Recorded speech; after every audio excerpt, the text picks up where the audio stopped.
ourselves that cyber consciousness and mind clones are in the distant future because our linear minds have great difficulty projecting exponential phenomena.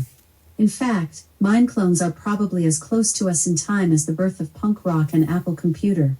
The very same revolution that brought cell phones from almost no one's hands to almost everyone's hands in under 20 years and brought the internet from a military toy to a universal joy in under 15 years.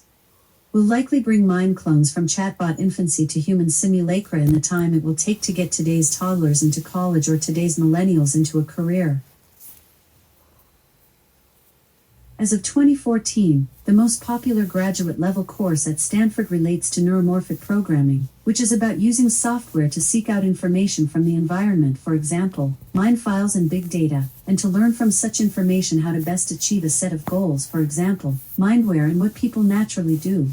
That reflects the zeitgeist, said Terence Harry Sainowski, a computational neuroscientist at the Salk Institute, who pioneered biologically inspired algorithms. Everyone knows there is something big happening, and they're trying to find out what it is. I realize that until people present their mind clones as doppelgangers, and persuade others that their doubles dream and pray like humans, the consciousness/cyber-consciousness debate will rage on. The moment is close.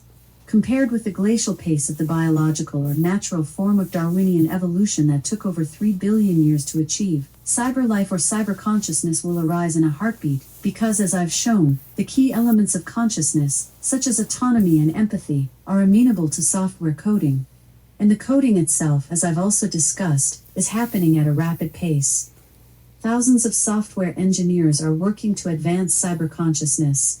The US government is following up on the Human Genome Project with a brain activity map, a decade-long effort meant to chart the activity of the brain's billions of neurons in hope of gaining greater insights into perception, actions, and ultimately consciousness.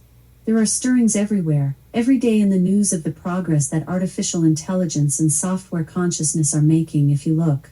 In 2012, Google researchers enabled a machine learning algorithm, called a neural network, to perform an identification task without human supervision or guidance. It trained itself to recognize cats by scanning a database of 10 million images.